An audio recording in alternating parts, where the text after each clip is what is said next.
Sénégal nuyu naa leen man la Cheikh Thiam ambassadeur sama vidéo bii nag maa ngi ko jagleel waa Touba sama waa dëkk ma am ci sañ-sañ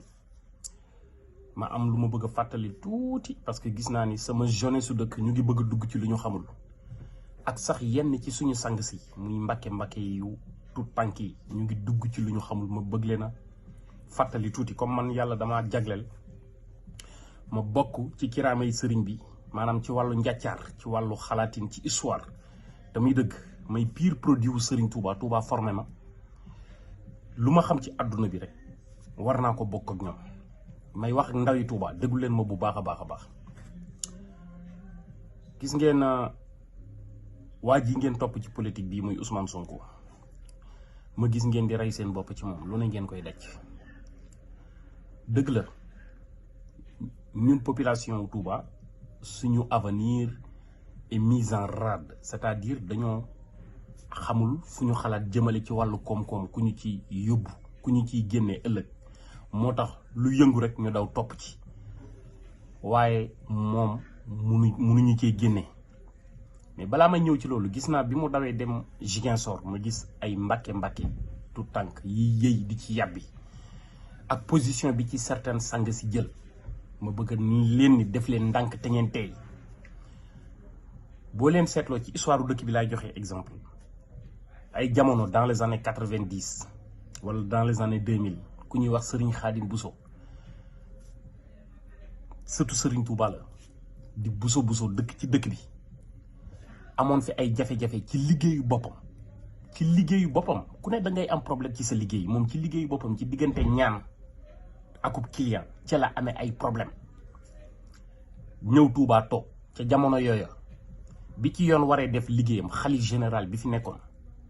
ci mandu ak xam état de droit dañuy yoon na ci def li ci war te pourtant jël ay GIGN wala ay militaire di leen yóbbu Ziguinchor moo gën a yomb junni yoon indi leen Touba wax ci Ziguinchor moo gën a yomb foofu wax ci Touba mais GIGN dañoo ñëw c'était un mercredi à 4h du matin je crois su ma fàttewul këram gi nekk ci wetu marché Ocass bi dañoo ñëw dugg def seen liggéey ba accident am fa mu ñàkk ci bakkanam yàlla na ko yàlla xaara ci àjjana yi gën a kawe muy lu ñu doon metti lu ñun ñëpp ñun murid yëpp mais teewul Sénégal dafa continuer ngeen bëgg a jóg yéen di défendre koo xam ne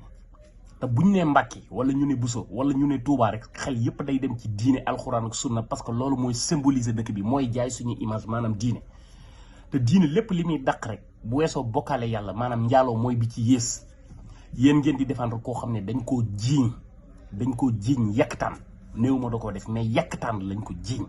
nga xam ne ñëpp a ci waroon a maandu képp koo xam ne da ngay mbubboo diine wala nga koy wane wala nga ci liggéey da nga waroon a noppi ba yoon atte comme amuñu beneen atte kay maanaam loolu ay forme d'ignorance la yoo xam ne dama leen cee bëgg a baaxee ngeen maandu te tey surtout yéen sëriñ si bi ci gën a garaaw nag mooy ngeen di jéem a jóg di défendre koo xam ni projet bi mu porté ak fa mu daw làqu ñaari mbir da cee nekk projet bi ay salafiste ñoo ko moom idéologie culte la idéologie salafisme ñoo xam ne yéen seen melokaan ak Touba melokaan bi mu mel moo leen metti bi ci des ay rébellion indépendantiste benn groupe élite intellectuelle rebelle joolaa yoo xam ni Touba nekkoon privilège depuis création Sénégal ba tey moom la ñu bëgg Ziguinchor mel ko moo leen tax a fipp daw dem France organisé wu laqatu ci ginnaaw Pastef ak ay frères musulmans wu Égypte idéologie salafisme maanaam yéen a tax projet wu Pastef jóg pour ñu éradiquer leen jëlee leen ci réew mi kon ñàkk a xam li mu waral bari na moo tax ma ni naa leen baaxee ci tey ak dal pour expliquer leen jël leen seen ay responsabilités mais boo seetloo loolu yëpp mooy Touba ñenn ñi ñu ngi daw di topp ginnaaw Macky Sall ñu ngi te di topp ginnaaw Ousmane Sonko mel ni ñun waa Touba ñun duñu ay nit ci biir réew mi te ñun ñuy réew dëkk bi nga xam ne ñoo ëpp population ci réew mi ñun ñoo dàq liggéey ci biir réew mi ñun ñoo gën a dégg ndigal ci biir réew mi ñun ñoo gën a nangoo joxe ci biir réew mi foo dem ñu am fa représentativité Sénégal ñun ñoo ko téye mais manqué d'éducation ak organisation ak méthode ak complot bi ñu teg ci kaw Touba ñu bañ a xëppi suñu bët gis ko moo tax ñun mënuñoo am kenn kuñ jàppale wala kuñ topp ci ginnaaw wala kuñ yaakaar ne war naa mën a yore réew mi delloo si leen seen xel yéen waa Touba delloo si leen seen xel li ma wax ñetti at yëpp ay duma ma ci mën a fekk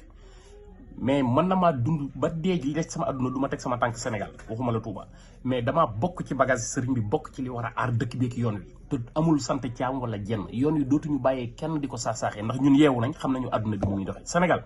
barke sëriñ Touba Mbacke dinaa leen yee